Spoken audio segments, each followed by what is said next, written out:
Hi everybody and welcome to the Mental Toughness and Body Show. My name is Rob Evans and I'm your weight loss coach, health strategist and internationally published author, helping take your life, your business, your health and fitness and mindset from where you are right now to being unstoppable.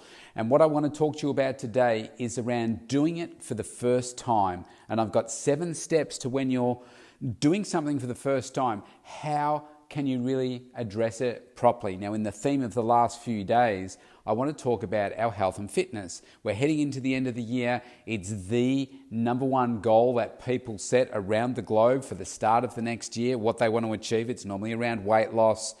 And after something like 2 weeks to 30 days, most people have fallen off the bandwagon, and something like only 8% of people that set a goal at the start of a year actually go on to achieve that goal. Now, I know that you are listening to this, you are in the top 1% of people, of high performers. You may be that in your business, but maybe not in your health and fitness. So it's my job to help get you there. So let's just say that you've come up with this amazing health and fitness goal for yourself. And what you want to achieve is something that you've never achieved before. You're doing it for the first time.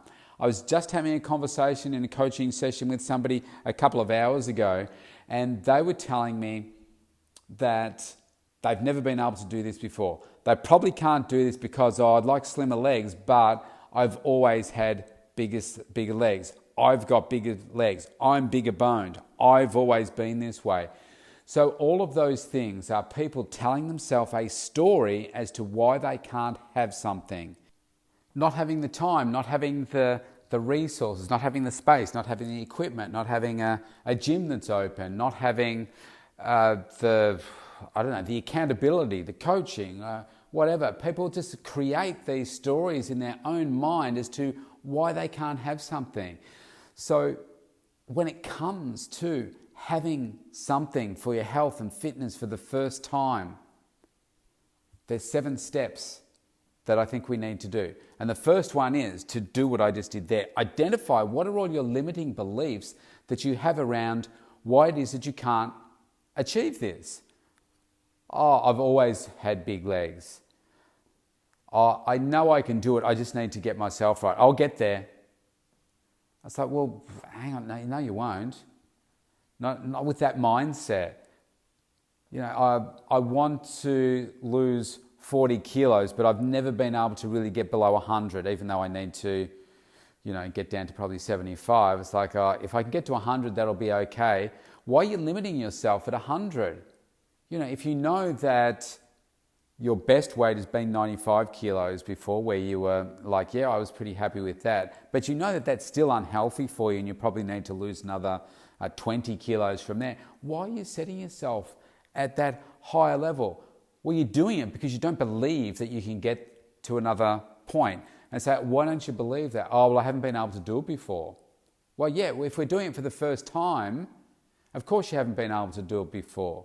What else? Well, I find that the food can be too hard. Okay, yeah, the food can be challenging, but what if we got it right for you? What if we made it easier? What if we did all these different things for you? Oh, well, I don't really have the time. I'm tired when I get home from work. I don't really have the time to, devote to training. That sounds just really too hard. We've done it before, but it's just so hard to do. I achieved some results before, but it took so long. The food was so hard. Okay, so identify. What are your limiting beliefs? Why don't you think you can do it? I don't think I can be focused like you have been this year. I don't think I can do that. Why not?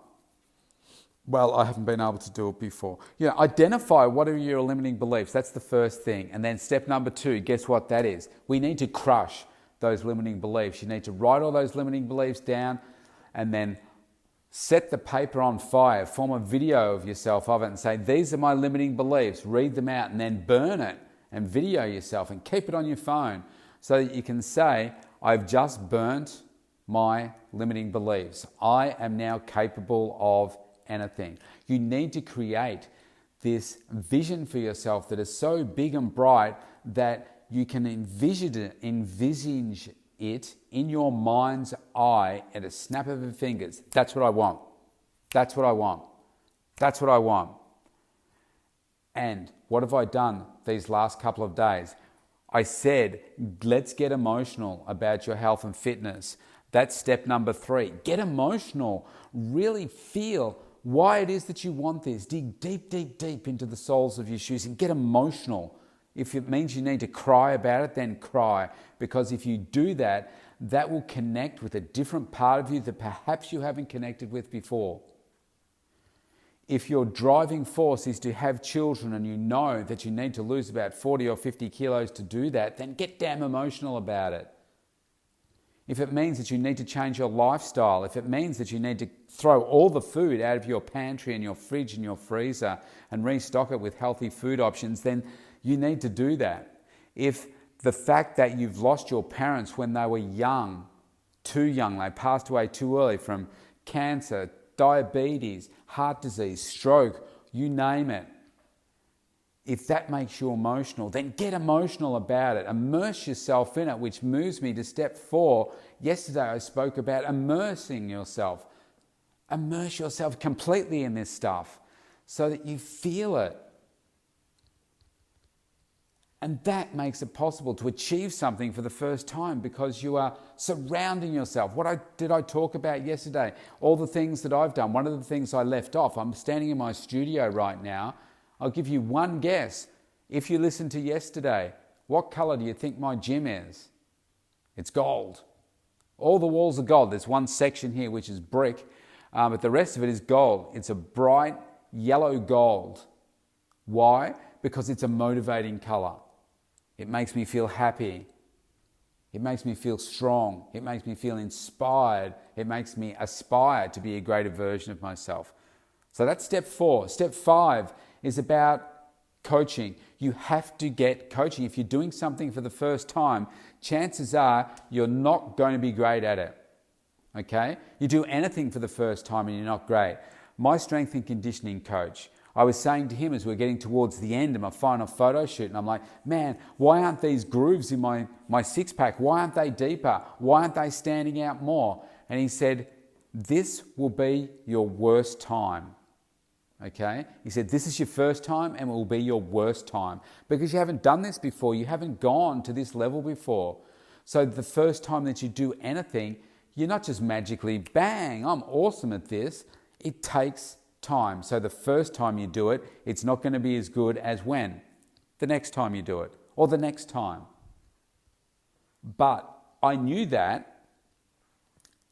So from the very start of the year, I said, to help me get there, because I know there are going to be moments where I feel like I've hit a plateau or I don't know what to do or I'm second guessing what I'm doing and maybe I should have done something different. So I said, in order to avoid that from happening, I need to get a coach and I need to get the best coach for me to get the results that I want. So that's what I did. That's what you need to do. You need that person to hold you to account. You need that person to guide you and say, do not do that. Okay, that will not work for you. Do this. You need to be patient, especially when it comes to your health and fitness. My coach is saying, you need to be patient. He said, you're doing the hard work. This is working awesomely. Now keep doing the same thing.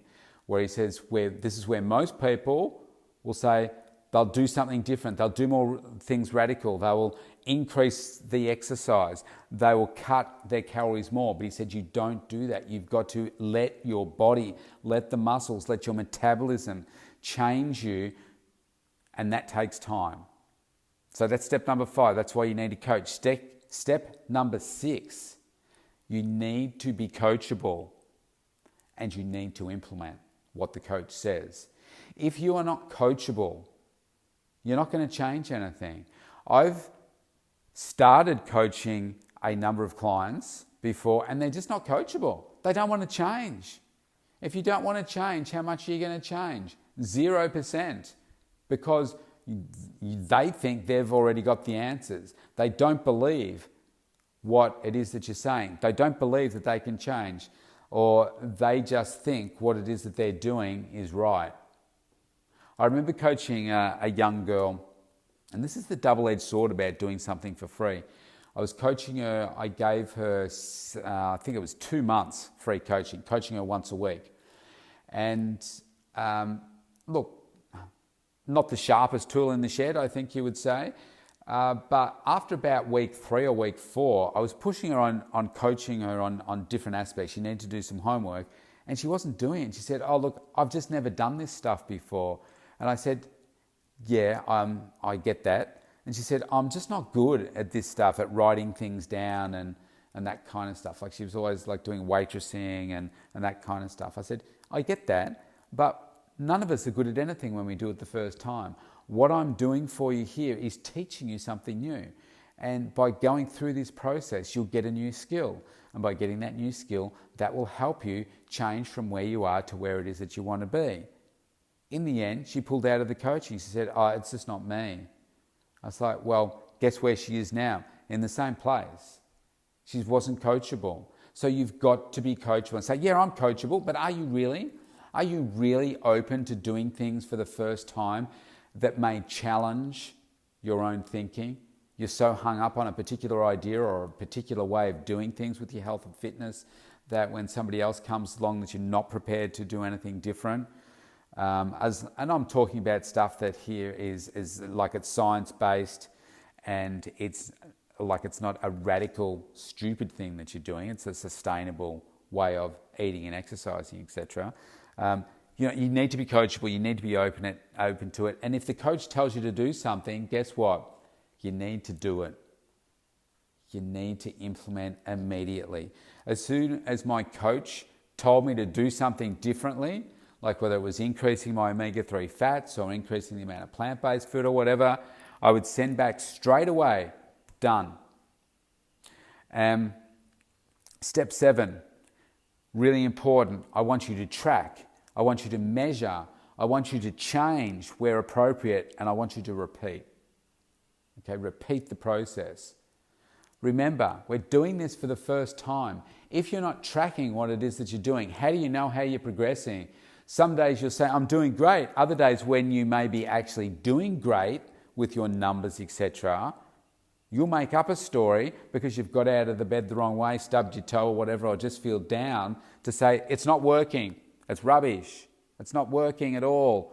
But if you track it and you measure the change, like what I was doing, taking photos every week, tanning myself up, making sure that I got the posing right, and comparing photos every single week, sending them to my coach so he could tell me, "This is what you need to do now." Tracking everything. So in my case, I was having DEXA scans and making sure that I knew what was my weight, what was my body fat percentage, do it once every 3 months. I couldn't do the last one because we were still locked down. But having something that's very accurate to measure is really important. So, and the photos, when it comes to what I was doing, are so important, so that you can see what's going on. Now, the best way to do that is like in your undies or your bra and undies or a bathing suit or something, so that you can see as much flesh as possible while protecting your dignity. Don't do naked ones. While it's protecting your dignity. And so you can see the different lines and shapes and everything that's changing. Go to my Facebook page and have a look at my before photo in December 2019 to what it was on the 12th of November this year. They're chalk and cheese. Now, I did all these things that I'm telling you about now. I implemented I tracked it. I still track my food every single day. I'm measuring everything out in my food. I'm tracking my exercise. I'm doing all of those things.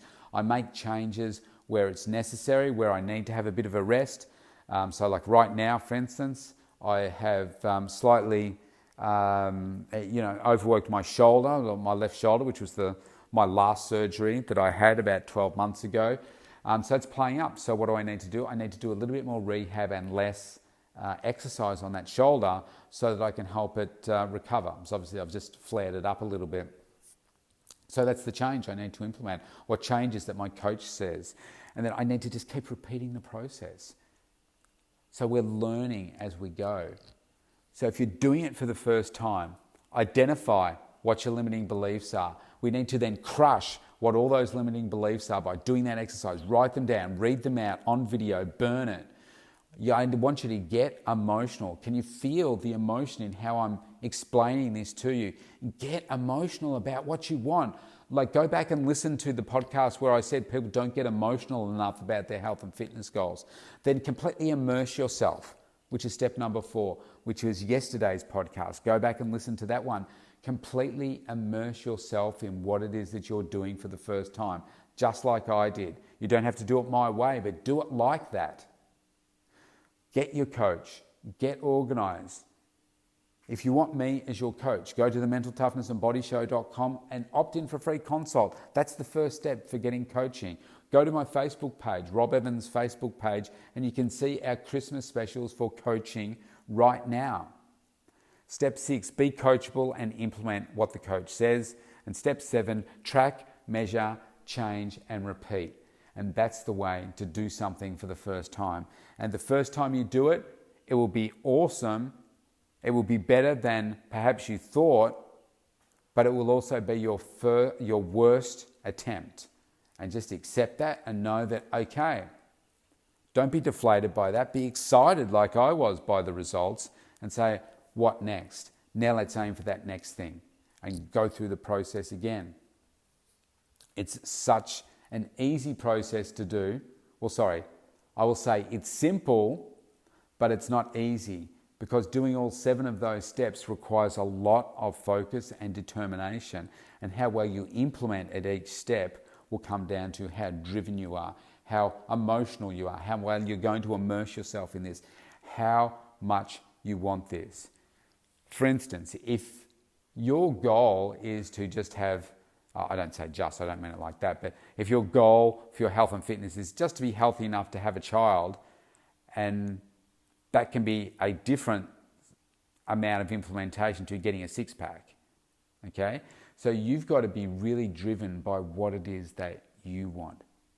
Be passionate about it, be excited about it. It's your body, it's your health. You've got one chance at this life. Let's dream big